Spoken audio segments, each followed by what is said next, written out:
Hey, who'd you talk to? What's going on? It is me, Mike Leopard King Michael. This is Legit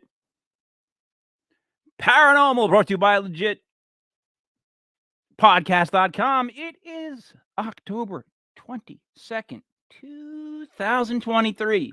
For the math geeks, let's do 3 minus 2 is 1.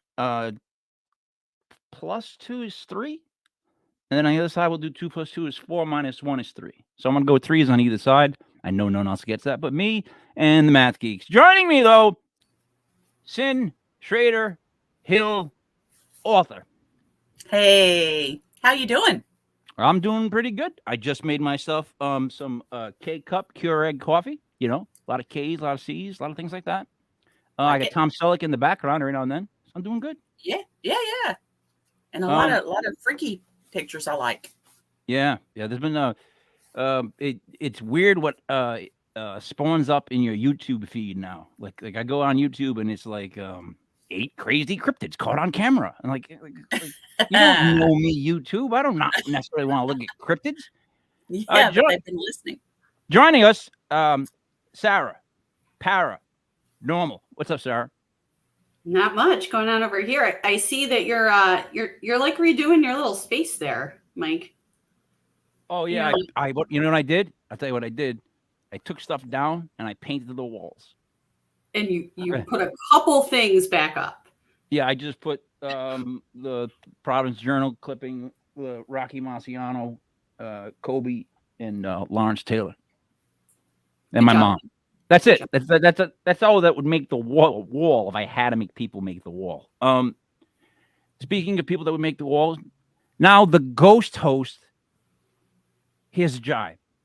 Jai, you have now become like the Apollo Creed of Legit podcasts. Because if you remember when he came to the ring, the Master of Disaster, the King of Sting, the Count of Monte Fisto, like he just had like 8 or 9 nicknames in front. And then you hear his name. And now with the ghost host, John, I think I've probably announced 4 to 5 versions of your name so far. Would you agree? Yeah, I'm still trying to come up with the best one. I think you should always have a new one. That would be cool too. Sure thing. No one ever goes with that gimmick. You know what I mean? Like I always said to my son, if you ever make it to the pros in basketball, right? If you ever did, don't wear the same jersey number. Wear a different one every year. I would come in and wear 0. And then my first year, next year, 1. I'd go 2, 3. Because you sell every single one of those jerseys. It's like, I don't know. Right? Is that an insane idea? Yeah. Think? Hey, if it works for you, whatever works. So, I'm sorry. Sin, that's Jai's way of saying, aren't you precious? Now, what is it you guys did on? You mean bless his heart. There you go. That's what she just said. If it works for you, that's the ultimate. Like, okay, well, all right. If it works for me, I guess. Sarah, so we have an event coming up, live stream on Saturday. Would you like to go over that before we get into this really quick? Just let people know where they can see it, what's going on. You get about like 30 seconds to do it. Okay, 30 seconds. I can do it quick. So I created an event on Facebook. If you go over to Legit Podcast, DOTCOM, spell it out, legitpodcast.com.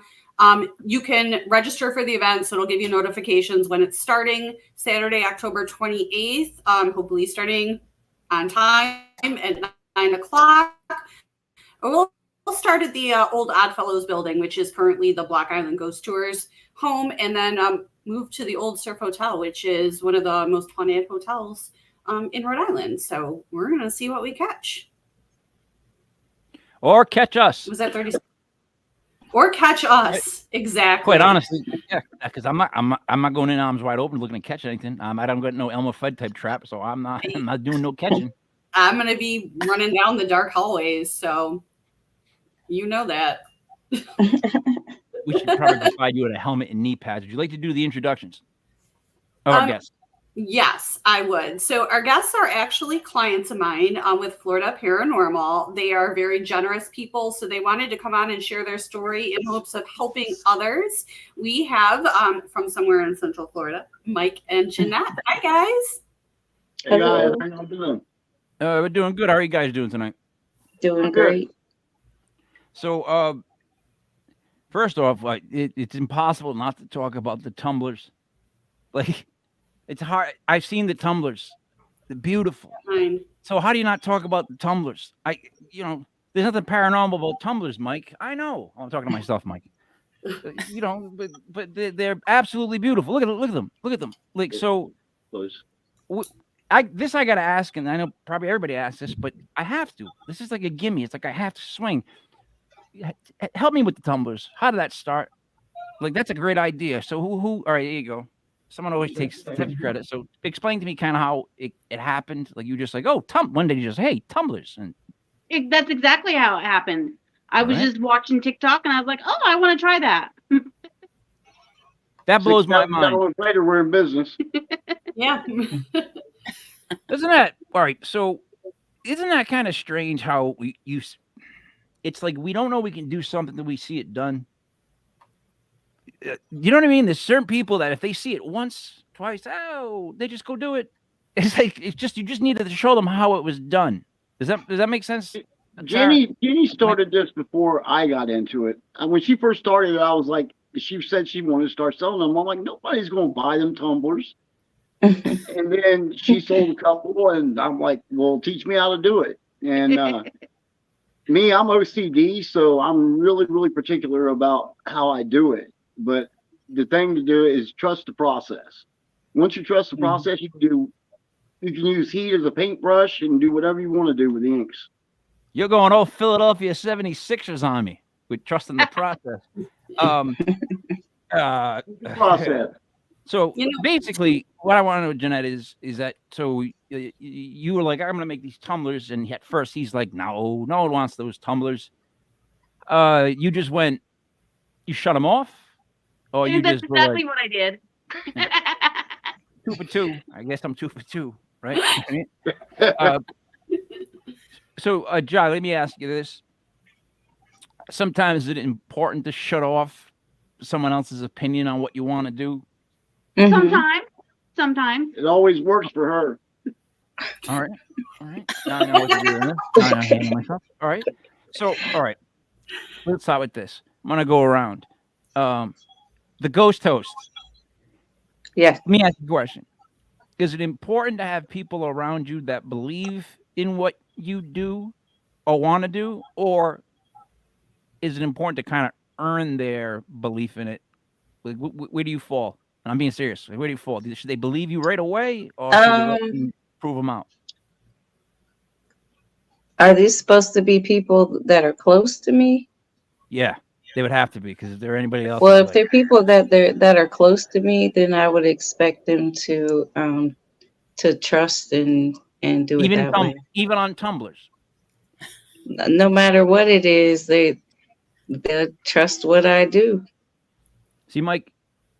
See what happened right there? That's how we get cornered. That's how me and you get cornered. I'll be 56 years old next month, and one thing I've learned is women are always right, no matter how wrong they are. They're always right. I love Thank Mike. you. I know, right? I love you, Mike. Yeah. I mean, but yeah, it's like that's almost like I'll talk to you after the podcast type. Yeah, all right. Well, right now we're at this point to where we have so many orders that we can barely keep up with them. So we've done really good. I'm hoping that eventually we could this is all we do is make tumblers. Yep. So can we see one? Yeah, sure. Give me a second. Yeah. This is one they did Okay, a custom here we one go. for my team. So they Awesome. they make custom ones, like you just send them the logo and they make it. And the wonderful thing about these folks is, even though they have all these expenses going into their business, they donate $5 from every tumbler to Ghost Advocates, which is FPI's charity, and it goes towards autism autism charities, local Awesome. autism charities. So they're So very it's generous. worth it. Yeah. What are the prices of the tumblers? The prices. I don't know. What's the prices? Oh, that's pretty. This is actually a duo, a 35 duo, so it would be about $50. And that includes shipping. That includes shipping. What's a duo mean? That's nice. It's 2 different lids. It has a sports bottle lid and with a handle on it, and it has a regular lid that you put straw through. I've never see. owned a tumbler in my life, ever. That's why I was looking at them, going, "Wow!" Just like, "Wow!" Like, Oh yeah, they're beautiful things. I just yeah. like all I drink is black coffee. That's all I drink all day. Can you Like- you can put coffee in the tumblers? I'm pretty sure. Can you put coffee in there? Oh Yeah. yeah, you can put just about anything in them. Just don't put them in the dishwasher. They're not dishwasher safe. We put a label on the bottom of all our tumblers that explains that, how to take care of them. But yeah, I can put ice in. Like I can fix my cup in the morning to go to work, and the next morning when I go to wash it, it's ice still in there. They're just as good as Yetis. That's good. They're double layered. I want to make a Bafangul tumbler so bad. I've been like, you have no idea. In my head, I've been wanting. So Mike, Jeanette, maybe Jay, I don't know if you know this. The bar that I have in my house is this fake bar that I've owned, I guess, since I was like 18. Like wherever I lived, I had a space where I put a bar in it, literally, and I had this bar, and it's always been the same name. And because I'm Italian, and everybody I grew up around was an Italian American, this makes sense to me. But it's called Bar Fangul, so it's Fongool, Fangul, Bar Fangul. Anybody else know what that means? No. Ja, you've got to know what that means. I have no clue. How about Fangul? You ever hear like an Italian? You've never heard that in any? Wow, you know this? I'm that Italian. So you guys have never seen like Goodfellas? I've heard it. I just don't know what it means. I've heard it used in context, but I just don't know what it actually means. Right. Oh, You know, obviously. it's basically like bargle your mother. Okay. Oh, okay then. It's just Great. funny because Bafangul bar BAR Fangul is funny to me. So it's always been the same thing. Anyways, I want to make. I gotta get the Bafangul tumbler. That's what I will. I'll after the show. No, being serious, because I was trying to think of one. Because quite honestly, the blue one, the purple one, like it's so happy I could not hold that with coffee in it. So I'm thinking like it's gotta be something that's like Tom Selleck or, you know, like a man type thing that's in the morning that's grouchy that I can just look at and be like, yeah, I am grouchy in the morning. And you know what? I guess that's what it is. If I had to look at a purple, like sparkly mug early in the morning, that would be horrible. Like I'm a miserable person in the morning. I don't know how you guys are. Let's go around and find out. Sarah, how are you in the morning? What's that, Mike? I follow you on Facebook. So look me up, send me a message with your address. I got just the thing for you. All right. You want a grouchy mug? I can make one for you.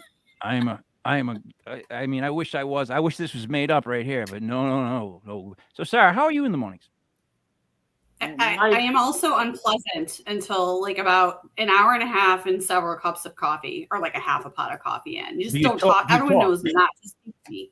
Oh, so you don't talk. You No, I don't. No, don't talk to me. Don't. That's kind of my rules. I never made the rules, but I think everybody understands. Just not to. Sin, your mornings are weird though, because your mornings are like 3:00 in the afternoon. Right. Right. But still, you're up at hours I can't believe. Yeah, but you can't talk to me for an hour after I wake up. So I have to have an hour. All right, Jai, Mm-hmm. the ghost host, in the mornings. I bet you're gonna say you wake up pleasant immediately. I do wake up in a good mood as long as it's not too early. If I'm being woke up, then probably not as great of a mood. All right, well, those are two totally different things. Waking up and being woken up don't have the same rules, don't have the same results. We don't play by it. someone comes and wakes you up, of course you're gonna get up. Like, what are you doing? Like, if that's not your reaction, like, no, I've never shook somebody and they're like, "Hey, thanks for shaking me. Let's go." Not once, and I've shaken some people to wake them up. All right. My goodness. So, Sarah, you get a call. Explain to me how you first make contact with Mike and Jeanette. You're on the spot. Yeah. Yep, we got a message from them that they were having unusual activity, and the first thing we got from them is actually a video in which it shows, sort of like the sheet lifting up in a strange way. Mike started recording himself when he was sleeping because of the activity that was going on in his house. Things moving around, strange noises, seeing apparitions, strange things going on with the lights, a neighbor even getting scratched. And so he started filming himself when he was sleeping. And he sent us a video, which I think I sent it to you, but it shows the sheet at the end of the bed going up in a very strange way. And he actually was very reasonable. And he's like, "Can you debunk this video for me?" He sent it to us, and we couldn't figure out how the sheet was moving in the way that it would be, unless he was actually deliberately trying to set something up. You know what I mean? All right. So wait. So pause. Here's where the issue would be if I'm on the outside looking in on this. Mm-hmm. Sometimes it's fun to step out of the trees and look at the whole forest. Mm-hmm. If anybody can concoct something like that, it's these people who make the most incredible tumblers I've ever seen. In other words, we just showed them MacGyver type brilliance, and then you're going to be like, you would be totally tricked out if they could get a sheet to pop up. We didn't have that information. Do that without even breaking a sweat. Are you kidding? Jeanette does that like spare time. You know what I mean? They could do that if they wanted to. You just have to believe them. You know what I mean? There's a difference. Right. But I'm with you. Right. Made a point. Go ahead, continue.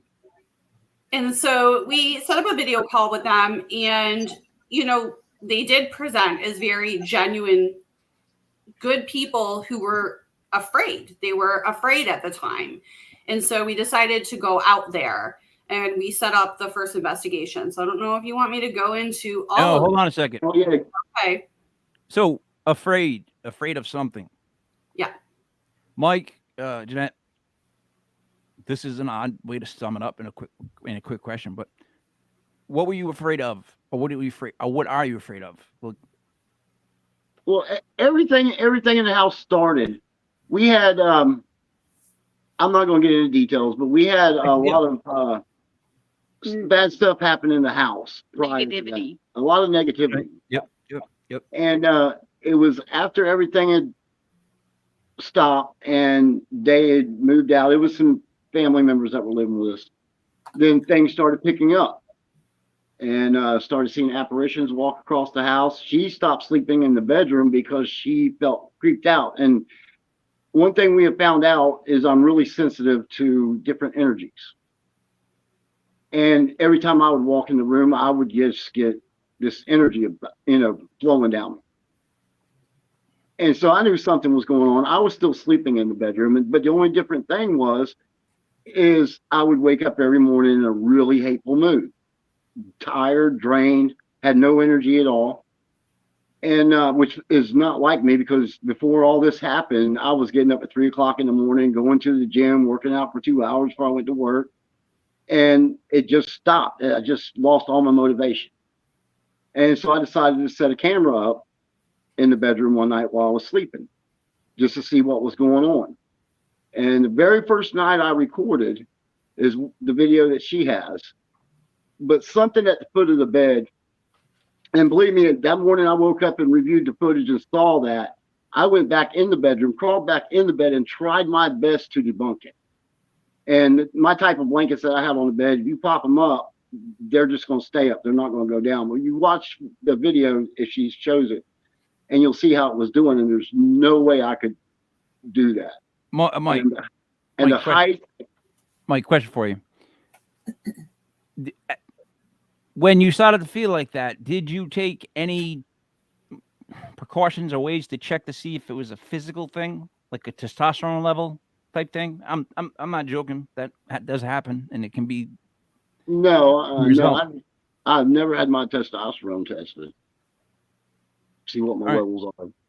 Yeah, I'm just, as I don't want to say as a fellow old guy, but I am, you know, you can get it checked, and sometimes it's lower than it should be, and that will make you very drained and hateful. It really will. It just knocks the energy out of you. It's just weird that, like, because I guess again, I'm speaking from the outside looking in. I do speak for the dumb. I am president of the dumb still. I've held that title now for about 3 years. I'm just on the outside looking into this. I'm thinking, all right, did you physically get checked? Because that's where I would go first. Am I making sense of what I'm saying? Like, I wouldn't think paranormal about how I'm feeling first. I would be like, all right, something's wrong with what's going on inside me. That's just how I think. But he just went about it a different way. So how do you see it, Sin? With the sheet going, the blanket going up like that, I would have looked for anything and everything possibly that could have pulled it up, and he said he did. No, I guess I'm separating how he felt that with the energy Right. going through him, like however he felt. Right? Could that have been one just something he needed to get checked to balance him? He said he felt fine though. Yeah. All right. Two. The other thing is, so here's what I've learned. Negativity, right? Especially if something's bringing it in, but just negativity once it gets in the door of a house. If you've ever had kids, you've ever lived in a household, right? I have twins. They turn 20 in like how many days? Probably like 10, 15 days like that. They'll be 20. But anyways, owning of a household, you know what? I'm going to stop on this. I'm going to hold this because I just wrote myself a note.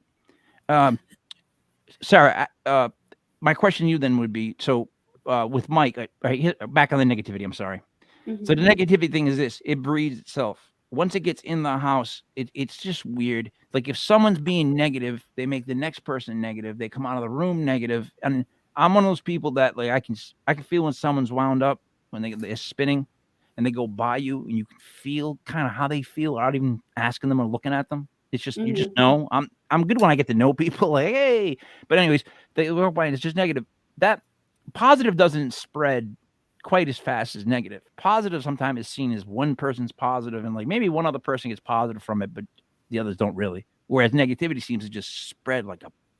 So it's evil in nature, is what I guess I'm going in a long-winded way, right? Negative energy in the house, fostering negativity in the house. So were you guys at each other's throats at any point? Not me and him. No. No, I had at the time we had all the activity going on. I had a lot of hatred in my heart. Yep. I'm not a hateful person, but at this point in my life, I had a lot of hate in my heart towards certain people. Yep. And I just had to learn to let that go, and I have, and things are going a lot better. It's a lot deeper. Sarah can explain it better than I can. Sounds like this is a journey for you guys. This It's been a journey. It's been a learning experience. It really has.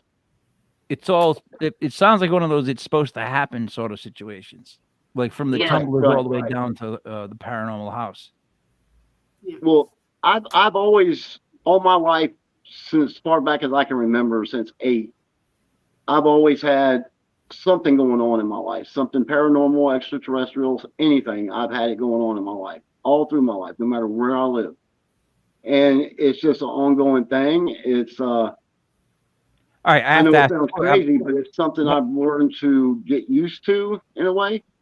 Mike, when you say paranormal every day, like what do you mean by paranormal? Because that word now to me is like it can mean so much. Right? It can mean all my life, I've always been sensitive to energies. I've always seen, no matter where I've lived, there's always been some kind of paranormal activity, apparitions, something spiking up in the house. Take, for instance, my son, I went and lived with him in Indiana for a while. And they lived in what used to be an old funeral home. And they never had any problems till after I moved in. And then after I moved in, their dogs started whacking out, barking at the wall, nothing there. I started seeing apparitions of people in his house. And the more I learned about what's going on in this house, the more I looked back and I remember things. And everywhere I've ever lived, there's always been something. So basically, you're a bad roommate. Pretty much say I'm a. Sarah can explain what's going on with me better than I can. I'm still trying to wrap my head around it, but it's like I'm a magnet for paranormal. Yeah, you're a beacon. He is. Yeah. Sounds like a battery. It's more of a battery. It's not. He sounds like Well, a battery. whatever it is, they're drawn to Mike. So, all right, Jeanette. Yes. How early into Mike explaining his whole life of this stuff did you believe it? Did you From believe the him right get-go. off? Did you really? Yeah. I'm such a cynic. I can't sometimes believe that. No, I'm being serious. I have a hard time sometimes believing that people can just immediately go, "Oh yeah, no, yeah, definitely." Like, I guess you know what? It depends on the setting, and if you're actually can feel the energy coming off them, and it's a conversation like that, like then you would believe them maybe more. So I would think, right? Am I wrong? Because I don't believe people right off the bat. Sarah did. I go, yeah, all right. Well. I'm gonna interject. Sarah. I'm going to interject you real quick, though, on the whole. If you want to feel bad about your relationship, go hang out with Mike and Jeanette, because I've never seen two people that care about each other and love each other more than those two. So I believe her when she says she believed him from the get-go. Like, I mean, everyone on the team goes to their house, and when we leave, we hate our spouses just a little bit more. All right. Wait, time out, though. Jai, let me ask you this. I mean, you might actually, I might probably ask the wrong person. Do you want someone that's gonna always like root for you, or do you kind of want someone that's gonna like every now and then give you the jab and a little bit of back and forth? Janita, the ghost host. You're not. Nope, you muted. There. Did you hear the question? You didn't hear. Did you hear the question? I did not. I was having technical difficulties over here. All right, Sarah, you heard the question. Yes. Would you answer it? Yeah, I'll answer it. But I need to preclude this with I'm crazy. I'm a crazy person. So I would get bored if they agreed with me all the time and were nice to me. I would want to fight. I'd be like, it's getting boring up in here. You love me too much. That's me. Most people are. But no, see, that's, I guess, it's also like the Northeast. We would never, we're not like that at all. We always want to be on the opposite team. There needs to be a little bit of confrontation. Yeah, it's fun. That's what makes it fun. But like, so that's blind belief, which is awesome. Yeah. It's awesome. All right, so Sarah, continue. You got the call from them. I want to know more. Like, I don't want details. I want to know how you felt when you first met with them. Like, what vibe are you getting from them as they told you this story? As he told you more stories, how was your belief? Like, because you can't be blind belief because good as that. So, where were you starting to go? Like, oh, okay, all right. So obviously they seemed like very genuine and lovely people. However, lots of people seem like that. So we did have our doubts before we started investigating. We're like, this is a lot. And not only were they having paranormal and sort of poltergeist type activity, but then we started to find out that Mike had a history of like quite an extensive history of abduction, being abducted, to the point where he had woken up when he was living with his daughter, and he had woken up and he has the scar, like a perfect square that was cut out of his wrist that never bled. And he didn't even know he didn't even know it happened. It had happened in his sleep, that he had when he was a child woken up on the front lawn and then a parent had literally to the point where he reported that the only time that he hadn't had experience with extraterrestrials had been when he was in the military. So we're like, okay, so there's extraterrestrial history. They're having poltergeist activity at their house. And then we knew, a bit about the personal history that has caused some negativity. It makes you wonder. It really does. As an investigator, you have to go, So, this is a lot. all right, Mike, in all honesty, right? So you're another guy, and right, you're just sitting there having a beer, and you listen to your life story. Would you believe him? If I was a skeptic, probably not. Nobody has ever. Jeanette is the first person to ever hear my full story. Okay. And Sarah's the second person that's ever heard it. So I kept it to myself all my life. My family don't know about it. I don't trust too many people because I know how people would think. I really do. But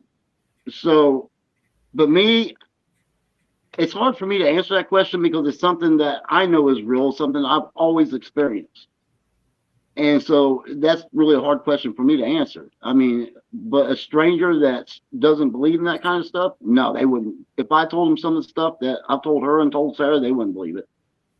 See, if a brand new me, no memory came in and I told him my life story, I guarantee he wouldn't believe me. I guarantee for good and bad, he'd be like, no, I wouldn't do that. That would never, no. There's a million things that I've done that I'm like, that sin, the same to you. Like, if a brand new sin came in the room right now and you downloaded all the stuff, would you believe you? No, there's a lot of drama there. You got to filter out, okay, is this drama or is this real? Because that's a lot. Yeah, so you have to listen to yourself. Jai, this is a softball one for you. What would you tell, like, if you came back, brand new Jai walked in the door and told her your life story, would she believe you? No, most likely not.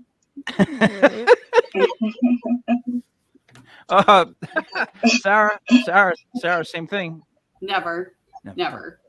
Jeanette, No.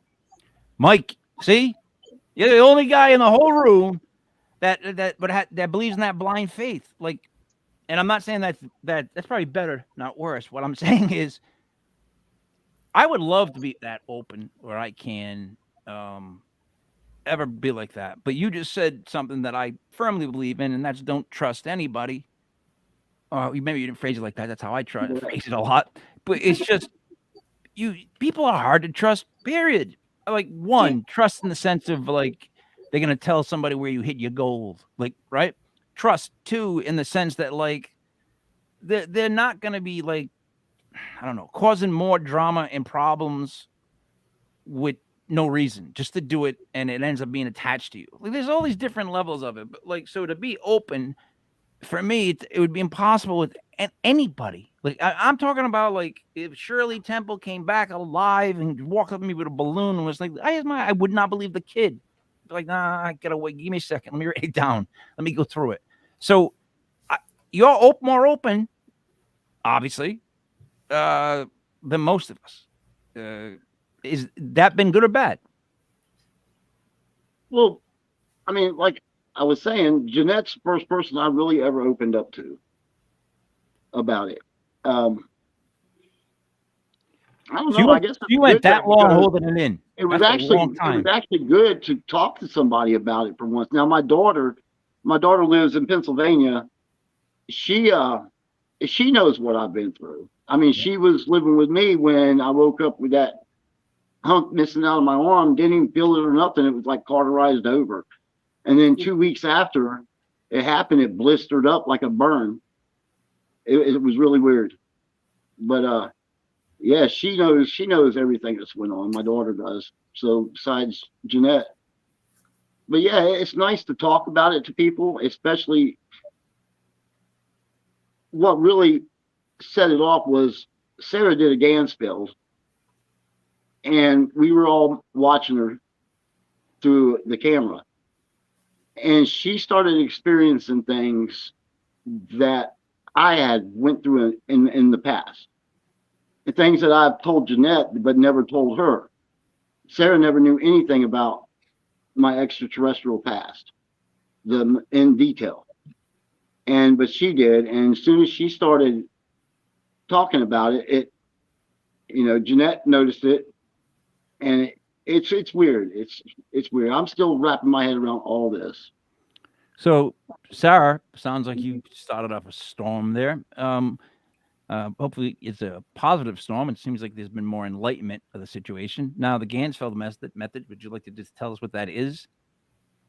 Yeah, so briefly, it's a psychological experiment that was actually developed for remote viewing. It was done in a lab. So my teammates, Haiti and Mikey, had modified it to use it in the field. And I think it was only the second time I did it, which was at their place. So you basically sit in front of a ring light that has a red light, and you have a pair of goggles on with a film over that. So you can see the red, and you should be able to sort of see things in the room. And you're listening to white noise through noise canceling headphones. And the idea is that it's the opposite of sensory deprivation. Okay. So you have constant sensory input through the red light, and it has to be a non-looping white noise. So it's consistent sensory input. And it is supposed to sort of help open you up and put you in almost like a trance-like state.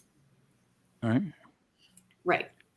So, all right, AJ. So, all right, you go there, you do this. It's weird. You're one of the hosts, and I'm asking you the question, but you get to answer this. Yeah. So then, where do you hear these things that you yell out?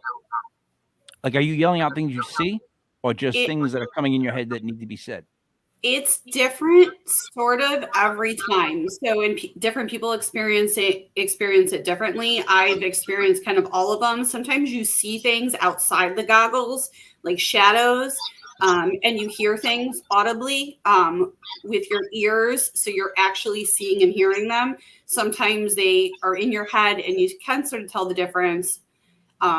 The voices you can tell are in your mind as well, which those are much harder, because then you're trying to for myself, when I did this at their place, I was second guessing so much of what I was saying out loud because I thought it sounded ridiculous. Little did I know that I think I triggered Mike, and he had started crying in the next room because it had brought up memories.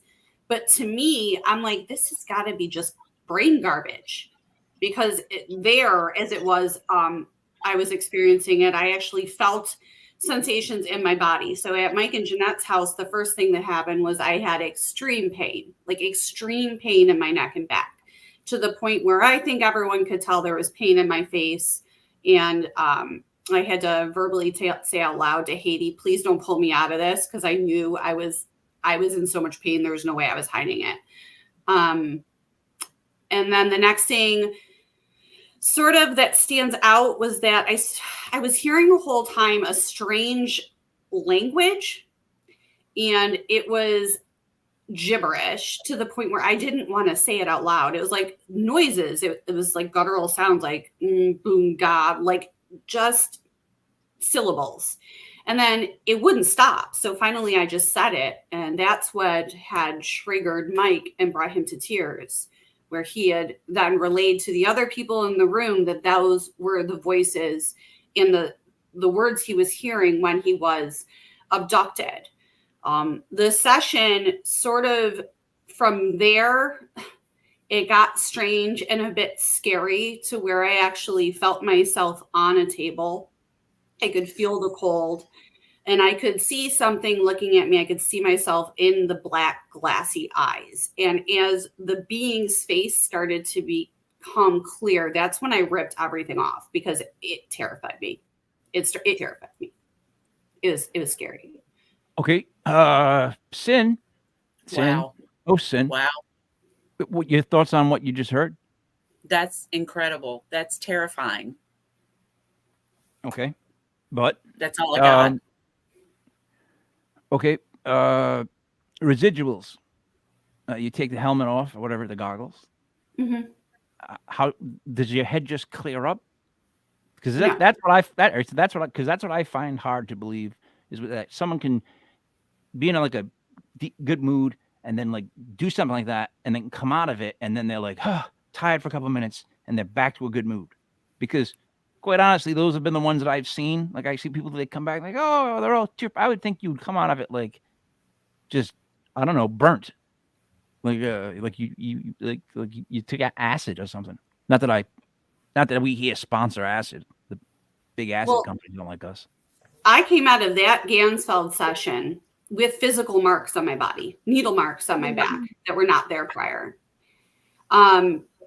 Similar to scars that Mike had on his body that looked like needle marks and almost the exact same spots. And both of these marks on myself and Mike, they all showed up on a black light, which was a bit strange. And no, I slept for 3 days. The pain didn't go away immediately. And I started having strange things happening at my house after that. So, okay. In all honesty, I don't go back. I don't know if I can go back. That's why. This is why I'm not a paranormal investigator. You guys are. I'm being honest. That right there would be so much for me to take in and digest in my head, right? What you just went through with that whole thing, the fact that it was hitting home and striking a chord, the fact that you had needle marks. That's where I go. See that when you said needle marks, that's where I was like, all right, well, that's one of my rules. Like if I go someplace and someone goes stabbing into me, I don't ever go back. You know what I mean? The truth. But you took it home. So what are you going to do once you get home? I'm talking about the needle marks. I'm just talking needle marks. I'm saying if I go someplace, if I went up the street to Jersey Mike's, that's not all she got. And but I came out with needle marks. I would not go back to Jersey Mike's, and I'm not comparing the two. I'm just saying anywhere I go, Jai, if you went someplace and you got stabbed with needle marks, would you go back? No, not at all. There's people that are compassionate, which to you guys, and I'm being dead honest. It's not that I'm not. I'm just, I got to play this part to explain it. But there's other people that, we don't.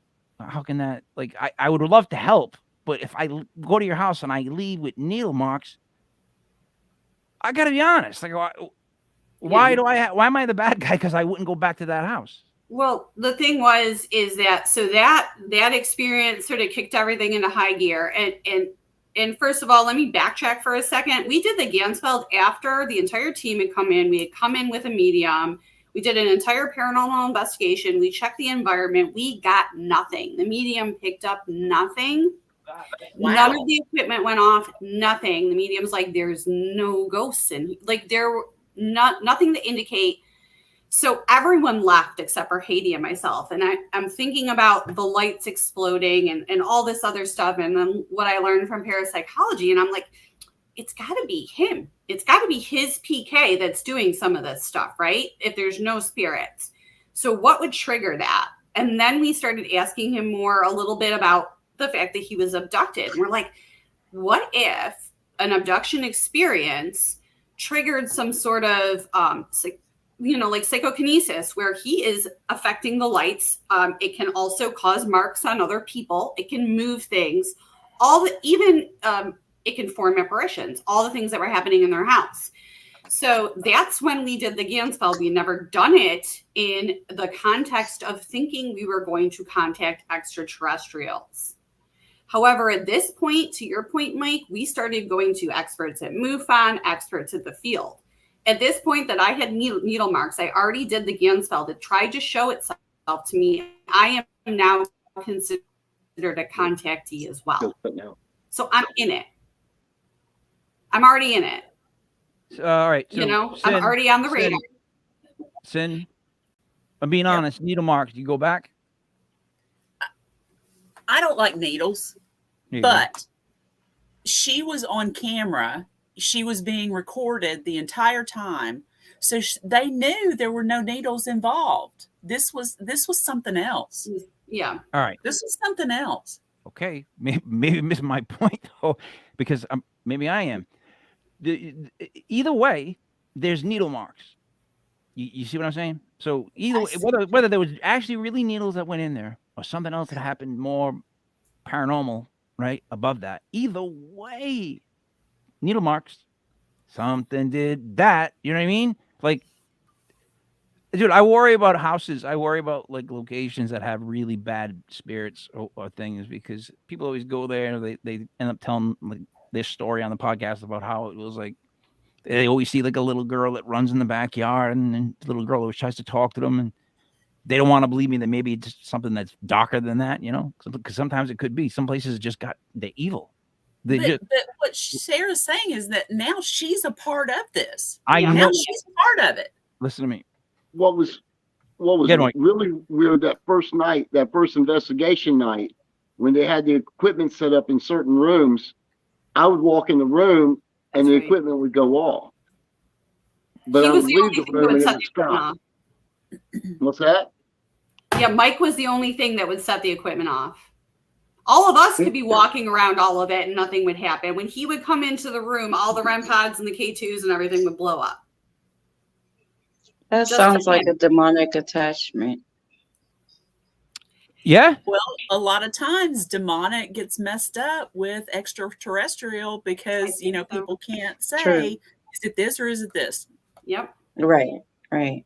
Well, yeah, that's a lot of that is just based on the fact that a lot of people, you can't use the word demon. Like they just don't want to hear the word demon. I don't know why. Like I'm just saying the word demon. I'm not giving it any religion. I'm not doing anything to it. Right. I didn't give it its baptism. No communion. You know, nothing like that. I'm just saying it's a demon. Can it be evil? And then, Sarah, we've had this conversation. Well, can it just be alien? In other words, at what point does it get to where everything ends up being just like a cover of everything else? Like, in other words, demons, aliens. Could all be the same thing, yeah. End of the day, I get a good feeling it's all connected. I don't think that like there's a Marvel and DC universe running at the same time in our life. That's the same way I believe. I've learned to believe that it's all connected. I believe it's all one, and all one wears masks to disguise itself as other things.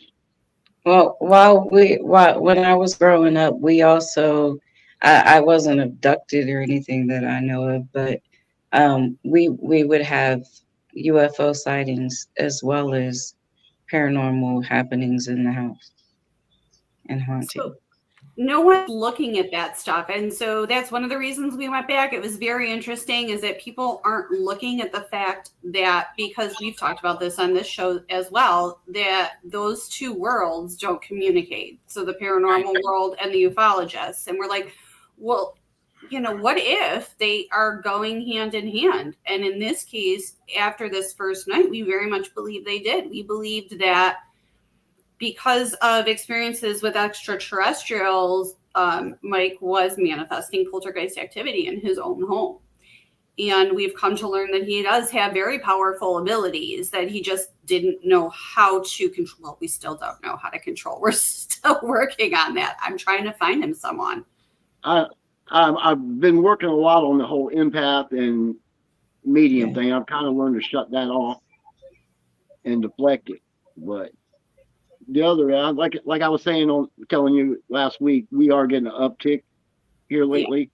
Yeah. Nothing major, but we are seeing apparitions again. The dogs are going off, but I don't understand why it's happening now because everything's going really good for us. So, you know, I could understand when it was happening then because, like I said, I did have a lot of hatred in my heart at the time, and I learned to let that go. Well, why do you think you only bring in negative energy then, Mike? It's, why would you think that? Body that's one thing I've learned is my body seems to absorb other people's energy.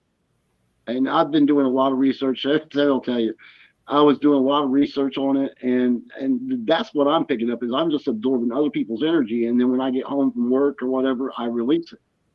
Right. And that's what's causing the upkick and everything else. So you dropping the negativity out and debriefing yourself, like just getting settled.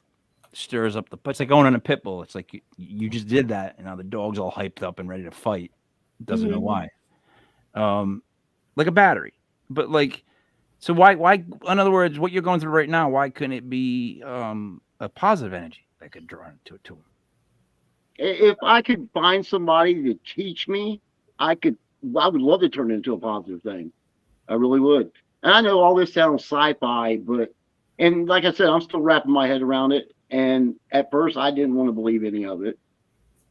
But the more, like me, I started meditating. And what I was doing is I was meditating certain frequencies. And this was after Sarah and them came out, and we was trying to figure out ways to calm my ass down. So I started meditating, but I was meditating certain frequencies. Well, it seems like every time right after I would meditate, things would really pick up in the house. Mm-hmm. And I was playing with quartz too while I was meditating. And so I stopped meditating. Once I talked to Sarah and them, they said, well, you meditating into certain frequencies is opening up other things and causing other things to come through. So I calmed my ass down, stopped meditating the frequencies, and everything calmed down. We didn't have nothing going on for like 2 months. I mean, it got really quiet. It was right back to normal the way it was when we first bought this house. And now things are picking up again. So we're thinking it's not the property, it's Mike. It's not the property, it's Mike. And the thing is that we've learned, and I've learned so much from the experts that have been willing to speak with us, like Barry Fitzgerald and the people from MUFON, that you can't really do anything about abductions. And once you're on the radar, it's very likely you're always on the radar. So we suspect that they're still visiting him. The second time I went there and did the Gansfeld, it kind of got even stranger. We picked up EVPs in the room. When I was doing those, like whistling, talking, we would be in the room doing the Gansfeld, and the people in the other room could hear visible like pounding and knocking, which all seems to be emanating from their closet area in the master bedroom. So we're not quite sure if there's some type of flap there, if not in the house, very, very near to their house. But it seems as though he's still on their radar. And I think that him meditating in the way that he was doing in an attempt to control his energy, he was making it stronger in sort of an uncontrolled way, which was just like Sin had said, setting off that beacon even more and bringing things through. So, yeah. All right. So tell me this. Mm-hmm. This is kind of like listen to Mike talk. Listen to what Mike's kind of the spectrum of he's been through. Mm-hmm. It's almost like if this was a story and I was waiting for the ending of the story, it would be that we're waiting for Mike to figure out that the only one that's going to help Mike is probably Mike, because if Mike's above, like on a level, not saying above, maybe sideways, whatever you want to go, doesn't matter. Mm-hmm. The thing is, it's hard to be someone who can teach that person. I mean, it's like I mentioned to Sarah, I don't know what to do. If I would have found this out 30 years ago, see, I spent my whole life moving around from state to state, trying to get away from everything that's been going on. And that's what I've done. I've lived in so many different states just trying to escape it. And I'm good for a while. Once I get moved to a certain place, I'm good for a while, and then things will happen again. Every time it happens, every time it's happened all my life. But, it's something I've learned to just deal with. I mean, it's never going to change. But me being almost 56 years old and finding out that all this is going on with me, it's kind of scary, So I'm up to, do I really want to learn more about it? Do I want to find somebody to teach me to use it? Am I too old for that? Or no, not too old for that. No, I would definitely say not. There's Do a we part get of to me, see there's the a part of me video? that's drawn to it because I had an experience one night when I was meditating to a certain frequency. I told Sarah about it. She saw it happen. But I had a piece of quartz in my left hand and I was meditating. I was in deep. And that quartz stood up on end in my hand. 3 different times it did that. And I was totally dumbfounded. I was freaked out about it. You know, and I still ask, did I make that happen or is it just a freak thing? You know, Oh, so it's stuff I need to learn. oh, Sin. Hey, Um, hey. what do you're hearing this story, right? You're a bit of an outsider on the story. If it was a story, aren't you expecting Mike to figure out that Mike's the only one that can help Mike? Like, wouldn't that make sense to you right now? Like, I mean, serious. Yeah, and the thing is, Mike, you are so brave coming on here to tell your story because really, you can't be the only one experiencing this. Exactly. There has to be somebody else out there. And if I can help somebody else out with my story, you know, maybe one day I'll sit down and write a book about it. You know? Right. There's a book But- there. There's definitely a book there. But maybe, you're going to bring awareness so that there can be a group of you guys to get together and talk and, I don't know, find some kind of help for each other, if nothing else. And that's the thing, Sin, is trying to find help for him, trying to find support groups. It's been such a struggle. And I agree that Mike is the only person that can help Mike, but he needs to understand it more. He needs to understand what PK is, how to at least control it a little bit, because his emotions are so dependent on the fact that this is a man who is physically manifesting apparitions that we've seen on video, like a black mist that forms into a person, and his energy is that strong that there has to be at least someone that can show him, or give him tools to sort of help him keep that under control a little bit, because when it's under control, he's busting lights, he's scaring his wife. And we learned that. And now, fortunately, through this journey and just having, I think probably, I don't know, I know it sound like, but us to talk to, like, because we've all become close friends, he's been able to at least accept it to the point where they've done a complete 180 from when I first met them. They're completely This has different. definitely changed me as a person. Oh yeah.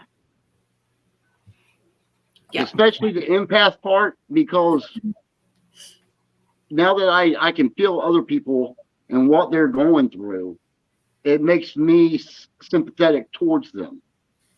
And it's really opened my eyes to a whole totally different world.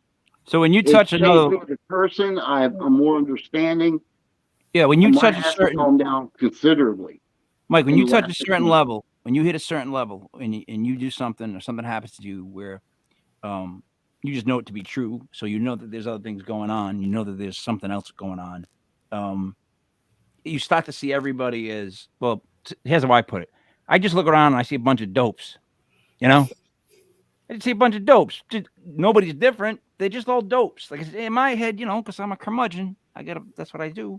I just but everybody. It made everybody instantly, if they weren't before that, completely the same in the sense of because I'm already past again, I'm outside the forest. I'm just looking down at all these ants, and I don't care either way. But so all right, through the whole Sarah part, all I could hear was Obi-Wan Kenobi explaining to Mike. You're ridiculous. No, I know, but that's what goes in my head. So I would. Mike, you watch Star Wars? Oh yeah, I'm a big fan. All right. If Obi-Wan Kenobi had to come to you, just walked up to you, man, while you're making coffee, and he had to explain to you how you were you, and only you could fix you, you think you'd understand him? And I'm being dead serious, because I would believe Obi-Wan if he came in my house. Oh yeah, definitely. I mean, and that's another thing too, is I can only, the paranormal part of it, I'm the only one who can fix that. I've got to learn to control that. But as far as the extraterrestrial aspect of it, I'm to the point now to where it's happened over and over again all my life. I mean, I have woke up in my bed paralyzed and had 7-foot tall blue beings standing around my bed and exited my room through the wall. So, and I've come to realize that it's always going to happen. I've had in the last 4 months, I've had 2 experiences, one just a few weeks ago. And it's just something that I've got to deal with the rest of my life because they're never going to leave me alone. Has anybody caught on to the theme that all the stuff is negative? Like negative energy, negative way of thinking, negative thoughts, negative whatever. It seems like it's all just negative. So it seems like you feel much better when you just let the negative go. Exactly. And that's one thing I've learned to do is all the emotions that I pick up at work, because I work customer service, so I deal with all kinds of emotions. And I've learned to leave that at the door and leave the negativity out of the house. The less negativity that I bring home, the less that we have go on. Do you live on ley lines? I don't know. No, they don't? No. We check the geographical area for everything. We've checked for all environmental factors. Really? EMF levels were good too? EMF levels are completely normal unless you put the EMF meter directly on Mike's arm where near him. Yep. Yeah. So what was that meter that read a 7 baseline, and then when you touched me with it, it jumped all the way up to 70? It was a tri-field meter, so it's reading EMF, the electromagnetic fields. It's reading just regular EF electro fields, and then radio frequencies. But yeah, completely normal readings unless you happen to go near Mike. All right, so here's where this Mike, the northeast one, I separate from this whole conversation because I'll explain to you how. Mike, did you go get blood tests? No, I haven't. I used to donate plasma, but I haven't had a blood test since then. That was years ago. Okay, that's the first thing I would tell you to do. Yeah, as a person, not as a paranormal person. As military, my blood type was blood test is A positive. Yeah, but then they came out with the what is that? RF negative, RH negative. RH negative. Oh, don't worry what brand you are. I mean, it doesn't matter. Worry about just checking. Wait, it changed. Oh. It changed. No. But back when I was in the military, they didn't know anything about the RH negative. Okay. I mean, this is something new. So I've been wanting to go get my blood tested again just to see. You get the panels done is what I'm talking about. It goes over the different levels of what's going on.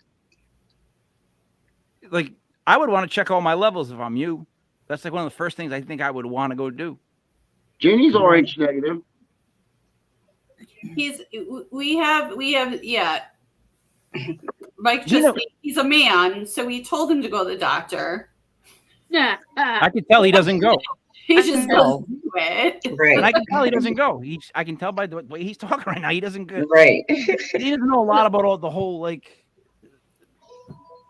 problem it is to go to a doctor. Just the hassle it is to go to a doctor. Just to have to go there, to pay the money, to listen to somebody tell you something that they think is something they saw before, and then pay Lucy at the door. Like it's just. But you got to get it done, Mike. You got to get your blood test, get your panels done. Sarah, did you MRI, full body scan. Did you say that? Did you tell him that yet? And like she's saying, get like a whole CT scan. Yeah, we did tell him to go to the doctor because he was experiencing other symptoms like neuropathy and things like that. And we were concerned that he should go to the doctor. He wouldn't go, but Mike doesn't go. Remedies. Mike's hard-headed. Mike spent 16 years in and out of doctor's offices. I fell and broke my neck and my back. I've had 4 neck surgery or 4 spinal surgeries. That was the pain I felt during the Ganspell. We didn't know. And, after 16 years in and out of doctor's offices, I just don't have the urge to go anymore. I get that. Yeah, I don't. See, I don't, and I'll tell you why. Um, I only go when I need to, but when I really need to, I go. Oh, I just repeated myself. Right. And it doesn't matter like if it's 50-year-old me, it's 40-year-old, 30, 20, 10. It doesn't matter. I don't go unless I really need to go. But when I really need to go, like something like this, like you're long overdue, it sounds, Mike. I would go get everything checked, like make a day out of it, man. Get all the tests done. You'll get all the different kinds of Yeah, it's banding. been a few years since I went. I know I need to go. Sarah, Hey. would you be surprised then to find if he had like, I don't know, higher any kind of levels that are just different, like even just the metal in his body? Well, yeah. I mean, he's had so many surgeries. I wouldn't be surprised if he didn't. There's all sorts of theories on health issues that can cause some of this, health issues that can't cause some of this, health issues that may exacerbate some of it. But no, I wouldn't be surprised if he. I mean, I would actually think he probably has low iron, to be honest. Yeah. But When you get magnesium levels. it might be magnesium, but Mike, when you go outside, when you get cold, your fingers go white and the rest of your hands kind of red, and it's they kind of feel like. Oh dead no, for a I while. live in Florida. Oh, all right. I thought you said his extremities went white, Sarah. no, they go cold. So he feels cold spots Oh. on his legs. So we couldn't say that was paranormal because he wouldn't go to the doctor. So we're like, Yeah, well, no. So medical. no, you know what? From my knuckles down to my fingers on both hands, when I go let the dog out, it's cold like it is. There's a good chance I'm gonna come in and gonna be completely white, and the blood will be gone, and that'll happen for like 5 minutes, and they'll hurt when it comes back, and that happens every day, all the time. And I just chalk that up because I'm old. So I got to tell you that one. I don't know if I would authenticate. That's just like one of those, Yeah, the but con- this was in July in Florida. Yeah. Yeah, I get you. Pretty Yeah. hot. But they're actually, where in Tennessee are you guys moving to? I just realized they're moving to Tennessee. We're actually not anytime soon. Oh, you're not? No, Jenny's got to have that knee replacement. So we're still selling, and we're just going to buy another place down here until after her knee replacement. Okay, good. So you're not leaving me. What's the whole Florida Tennessee angle going on? Well, I realized that like I'm not going to be able to like be around them at all if they move to Tennessee, and then I was like, wait, Sin lives in Tennessee. Sarah and Haiti and all them, Mikey, they've all become part of our family. That's what's We've become really good friends since all this started. That's probably the best. That's probably one of the better things that you can get out of anything, right? Right. People that you can talk to, people that are going to listen, people that are willing to go through experiments, like the red dot in her face, and then come back. Yeah, those are really good people. Those are really good people that you added to your life. That's just the truth. I passed out the second time I did it. So Well, see. Yeah, did you tell them about the handprint on your leg from the second time you did that? So the second time I did it, it picked up exactly where the first one left off. So you'll find this interesting. And I saw the face. And then I experienced falling to the ground through like trees. And I started getting really dizzy. And when I hit the ground, I actually slumped over. Like I felt like I passed out. Mike and Mikey had to come in the room, help me up, take me out of the room. And then the next day, I woke up with the handprint bruise on my leg. And unfortunately, the way that it was, I couldn't have done it myself. It was just 3 very long fingers on my thigh. Did you say that Mike and Mikey carried you to the couch and then you found handprint? I found handprints the next morning. All right, but you realize you said it all in one sentence. So Okay. it makes sense that you had handprints. You know why? Because Mikey carried you to the couch. No, they had me by the arms. Nobody touched my legs. They didn't. I wasn't actually passed out. They just helped me up and held my arms. The bruise was 3 fingers, and the place it was on my thigh, I doubt any of them grabbed me there. I would hope not. No, I would hope not too. I'm not saying they did. I'm not accusing anybody here. I'm just saying that's what you said. That's okay. Yeah. I digress. Yeah, it was 3 very long, what looked like fingers, and then the tips of a finger. So it looked like 3 very long eyes with the dots. And so I would have had to, if I did it in my sleep, go upside down inside my thigh and press hard enough without using my thumb to create those bruises. My fingers would also have to be much longer than they are.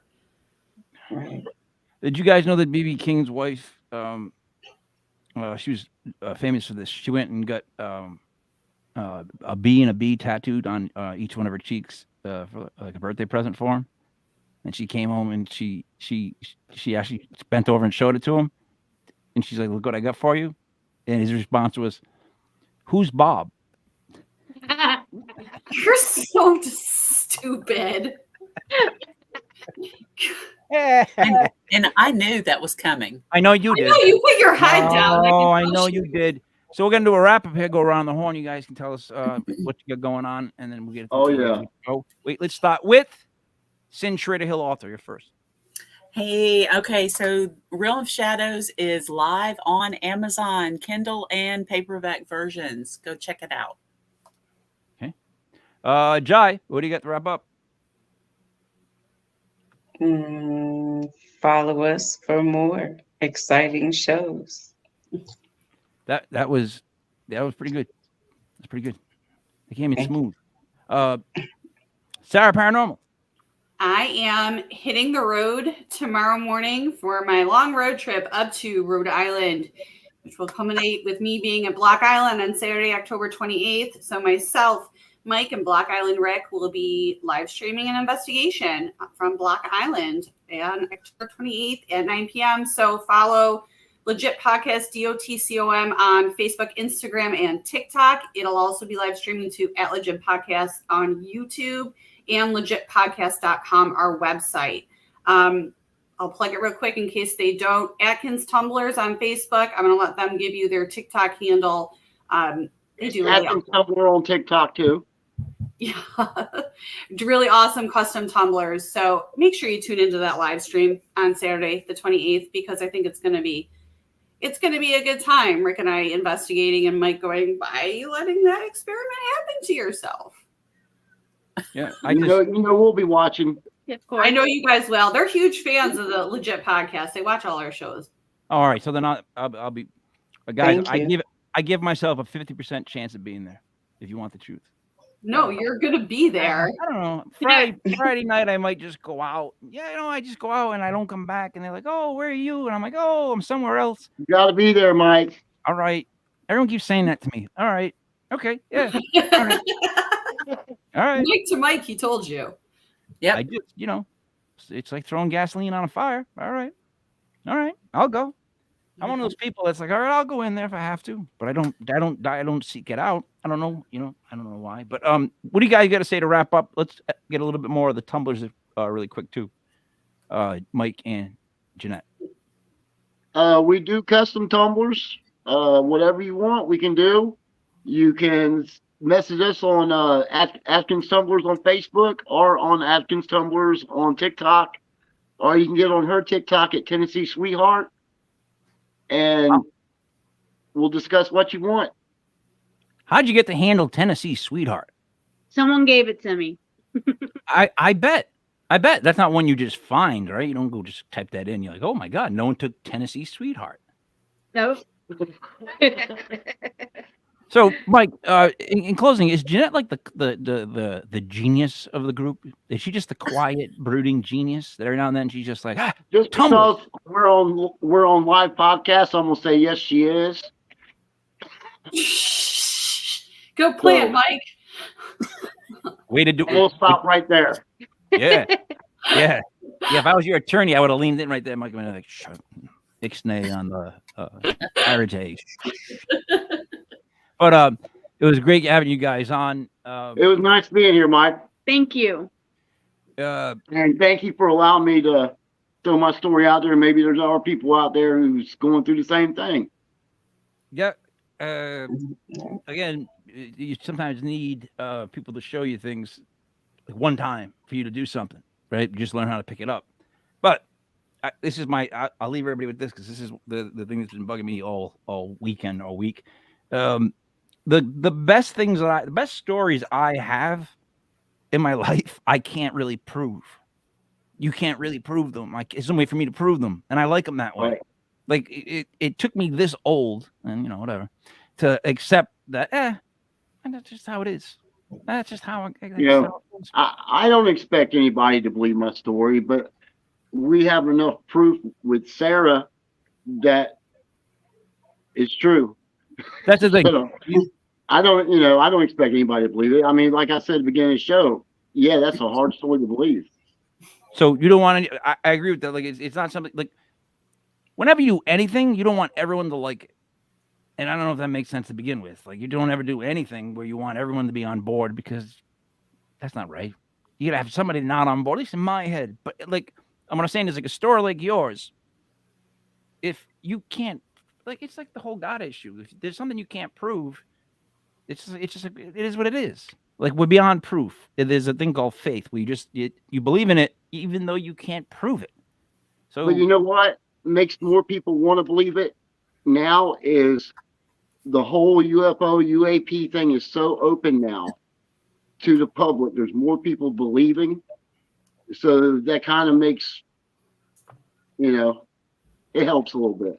yeah, it's also very I'll use the word skeptical that they released that all at once. I'm a big believer of, like, there's like this gold balloon they don't want you to see, so they released like 4,000 yellow ones. You know what I mean? Let them all float by you, and you're like, oh, look at all the balloons, but you're not looking at the one balloon that they're making sure you're not looking at. That's what I worry about with all the paranormal stuff that's come out as of late. Like, there's an awful lot of it, right? And now, like, near Halloween, I mean, man, every YouTube show I've ever heard of, any version of the word ghost, paranormal, has been used. There's a channel, there's a show, and like there's so much stuff out there, and it's like, it's a personal thing. It's like, I'm glad that you're kind of on that path where it doesn't matter who believes you.